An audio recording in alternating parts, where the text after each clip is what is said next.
सभी साथियों को नमस्कार। स्वागत है आपका शिक्षकों एवं कर्मचारियों के अपने YouTube channel we educate you में।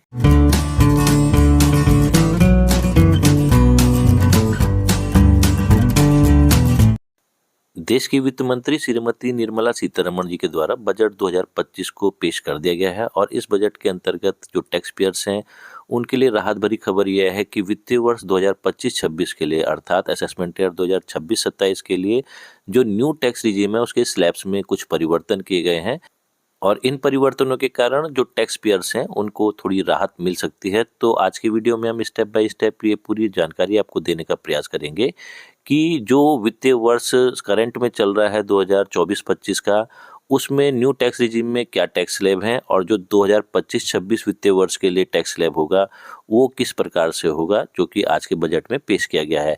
साथ ही हम टैक्स कैलकुलेटर के माध्यम से आपको बताने का प्रयास करेंगे कि आपकी ग्रॉस सैलरी के हिसाब से आपको कितना टैक्स देना होगा। साथ ही जो वित्तीय वर्ष 2025-26 के लिए टैक्स रिबेट है उसकी लिमिट कितनी होगी, ये पूरी डिटेल हम आपको देने वाले हैं। तो कृपया वीडियो में अंत तक बने रहें। वीडियो पसंद आए तो वीडियो को लाइक एवं शेयर अवश्य कीजिएगा तथा शिक्षा विभाग से संबंधित हमारे इस चैनल को सब्सक्राइब करके अवश्य रखिएगा। तो चलिए वीडियो स्टार्ट करते हैं और आपको बताने का प्रयास करते हैं कि न्यू टैक्स रिजीम में जो परिवर्तन किए गए हैं उससे आपको कितना लाभ मिल सकता है। तो चलिए वीडियो स्टार्ट करते हैं। आपकी स्क्रीन के सामने यहाँ न्यू टैक्स रिजीम के स्लैब्स रखे गए हैं।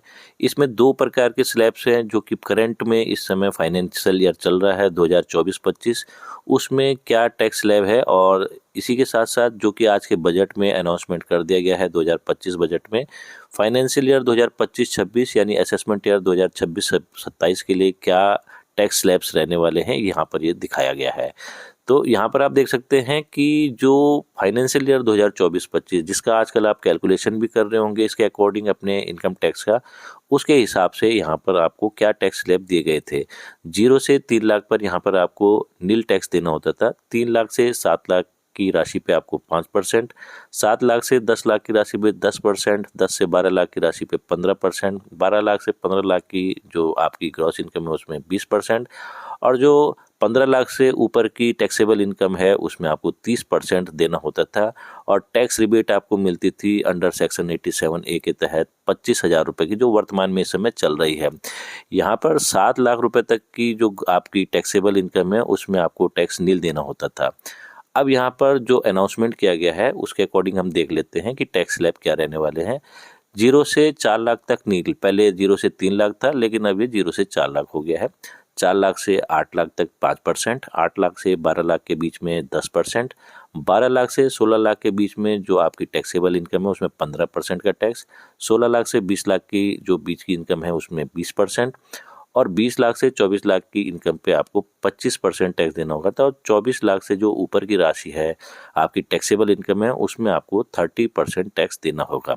यहाँ पर जो टैक्स रिबेट है अंडर सेक्शन 87A के तहत अब ये 60,000 रुपये हो गई है और जो सैलरीड पर्सन्स हैं अब उनकी यदि जो ग्रॉस इनकम है वो 12,75,000 रुपये है तो उनको 75,000 रुपये का स्टैंडर्ड डिडक्शन भी मिल जाता है। तो तब उनकी जो टैक्स पड़ेगा वो शून्य पड़ेगा क्योंकि 60,000 रुपये की इसमें रिबेट दी गई है। कहने का मीनिंग ये है कि जो फाइनेंशियल ईयर 2025-26 के लिए अनाउंसमेंट किया गया है उसमें यदि सैलरीड पर्सन की जो ग्रॉस इनकम है वो 12,75,000 रुपये है तो उनको किसी भी प्रकार का टैक्स देने की कोई आवश्यकता नहीं है। अब यहाँ पर हम आपको एक इनकम टैक्स कैलकुलेटर के माध्यम से समझाने का प्रयास करते हैं कि जो फाइनेंशियल ईयर 2025-26 के लिए अनाउंसमेंट किया गया है आपकी जो सैलरी है उसके हिसाब से आपको किस प्रकार से टैक्स पड़ेगा। यहाँ पर आप देख सकते हैं कैलकुलेटर हमने बनाया है और यहाँ दाईं तरफ आप देख सकते हैं कि इनकी सैलरी लिखी गई है और जो एनपीएस से कवर्ड टीचर्स हैं या फिर एम्प्लॉय हैं उनका यहाँ पर शेयर भी लिखा गया है। एम्प्लॉयर्स का गवर्नमेंट का शेयर जो 14% होता है और इन दोनों को मिला के जो राशि निकल के आती है इसमें सैलरी में आपके जो अलाउंसेस हैं, जो आपको बोनस मिलता है, इसके अलावा जो आपको सेविंग अकाउंट में इंटरेस्ट मिलता है या फिर जो एफडी आरडी के द्वारा इंटरेस्ट मिलता है वो सभी शामिल है। तो यहाँ पर हम मान के चलते हैं कि जो एम्प्लॉय है उसकी ये जो राशि है 12,75,000 रुपये इनकी सैलरी है और इसके साथ जो गवर्नमेंट का शेयर है 14% वो 1,45,000 रुपये है। तो हमने यहाँ पर इसको मेंशन कर दिया है। 14,20,000 रुपये यहाँ पर इनकी इनकम निकल के आई है ग्रॉस सैलरी, जो कि 14% जो गवर्नमेंट का शेयर है उस वो भी शामिल है। यहाँ पर इनको स्टैंडर्ड डिडक्शन 75,000 रुपये का मिल जाता है। तो जो इनकी बैलेंस इनकम बनती है, जो टैक्सेबल इनकम है 13,45,000 रुपया है। और चूंकि एम्प्लॉय का 14%, एम्प्लॉयर्स का 14% 1,45,000 रुपया है, तो ये भी इसमें माइनस हो जाएगा।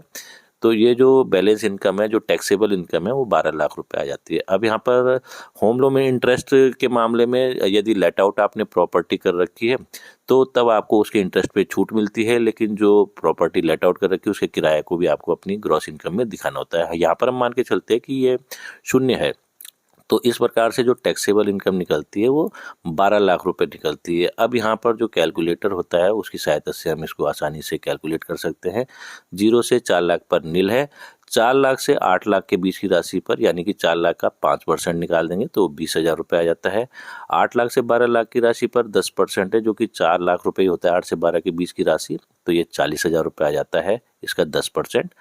और यहीं से ये 12 लाख, देखिए 12 लाख था और 12 लाख यहाँ पर पूरे हो गए, तो बाकी के जो शेष स्लैब हैं वो नील होते जाएंगे। तो इस प्रकार जो इनको टोटल टैक्स पड़ेगा वो 60,000 रुपये का है। और जो tax rebate under section 87A के तहत अप टू 60,000 रुपीज़ है, तो इनको इस कंडीशन में किसी भी प्रकार का कोई टैक्स नहीं देना होगा, ये नील हो जाएगा। तो यहाँ पर सेस की भी आवश्यकता नहीं पड़ेगी, क्योंकि 60,000 रुपये जो इनको टोटल टैक्स देना था उसमें इनको टैक्स रिबेट मिल जाएगी 60,000 रुपये की। तो इस प्रकार जो कि इनको टैक्स लाइबिलिटी बनेगी वो नील हो जाएगी। अब इसके बाद हम एक दूसरी कंडीशन देख लेते हैं कि यदि ग्रॉस इनकम और अधिक हो जाती है, 12 लाख से ज़्यादा हो जाती है जो टैक्सेबल इनकम है, तो उस कंडीशन में आप पे कितना टैक्स पड़ेगा। यदि आपकी ग्रॉस इनकम 12 लाख से ज़्यादा हो जाती है तो उस कंडीशन में आपको टैक्स स्लैब्स के हिसाब से टैक्स देना होगा, उसमें कोई भी रिबेट आपको नहीं मिल पाएगी। यहाँ पर हम एक और एग्जाम्पल बताते हैं आपको कि जैसे किसी एम्प्लॉय की सैलरी 17,75,000 रुपये है, जिसमें 1,90,000 रुपये एम्प्लॉयर्स का कंट्रीब्यूशन भी है गवर्नमेंट का, तो ये मिला के कुल हो जाता है 19,65,000 रुपये। इस सैलरी में सारी चीज़ें शामिल होती हैं, जिसमें इंटरेस्ट, एरियर, बोनस इत्यादि सब शामिल है। तो यहाँ पर इस कैलकुलेटर में हमने ये ग्रॉस सैलरी लिख दी है 19,65,000 रुपया, और इसमें इसको 75,000 रुपये का स्टैंडर्ड डिडक्शन मिल जाएगा। तो इस प्रकार से इनकी जो राशि निकल के आती है 18,90,000 रुपये आ जाती है। और इस राशि में जो एम्प्लॉयर्स का 14% शेयर होता है गवर्नमेंट का, वो 1,90,000 रुपये है। तो 80CCD2 के तहत इसमें छूट मिलती है। तो इसमें जब ये माइनस हो जाता है 18,90,000 में 1,90,000 रुपया, तो ये राशि निकल के आती है 17 लाख रुपया। होम लोन के इंटरेस्ट में हम ये मान के चलते हैं कि ये शून्य राशि है, तो यहाँ पर जो टैक्सेबल इनकम निकल के आती है वो 17 लाख रुपए निकल के आती है। अब इस कैलकुलेटर के माध्यम से ये कैलकुलेट कर लिया जाता है। 0 से 4 लाख पर नील, 4 लाख से 8 लाख के बीच पे 5%, यानी कि 4 लाख का 5% 20,000 रुपया। 8 लाख से 12 लाख के बीच की इनकम पे 10%, जो कि 4 लाख रुपए का 10% 40,000 रुपया। 12 लाख से 16 लाख के बीच की इनकम पे 15%, तो 4 लाख का 15% 60,000 रुपया हो जाता है। और 16 लाख से 20 लाख, क्योंकि अब हमारी टैक्सेबल इनकम 17 लाख है, तो 16 से 20 के बीच में 1 लाख रुपया आता है, तो 1 लाख का हमें निकाल देना है 20%, तो ये 20,000 रुपया आ जाता है। और इसके बाद के स्लैब नील होते चले जाएंगे, क्योंकि हमारी जो टैक्सेबल इनकम का अंतिम राशि है वो 17 लाख रुपये है। तो इन सब का जब हम ऐड करते हैं तो ये राशि निकल के आ जाती है 1,40,000 रुपया। इसमें 4% का सेस जुड़ जाता है 5,600 रुपये। तो इस प्रकार से जो आपको total tax to be paid करना होता है वो राशि यहाँ पर निकल के आ जाती है 1,45,600 रुपया।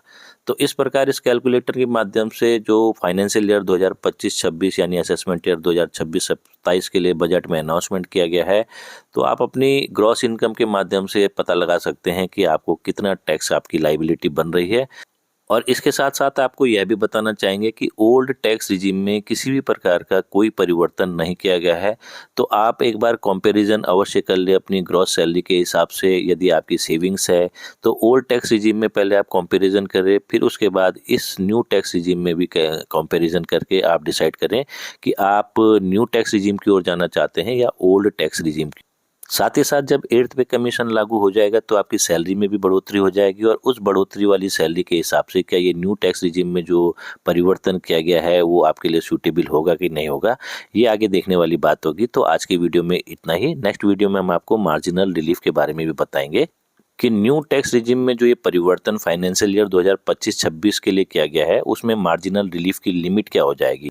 यदि यह वीडियो आपके लिए लाभकारी साबित होता हो तो वीडियो को अधिक से अधिक लाइक एवं शेयर कीजिएगा तथा शिक्षा विभाग से संबंधित हमारे इस चैनल को सब्सक्राइब करके अवश्य रखिएगा। धन्यवाद।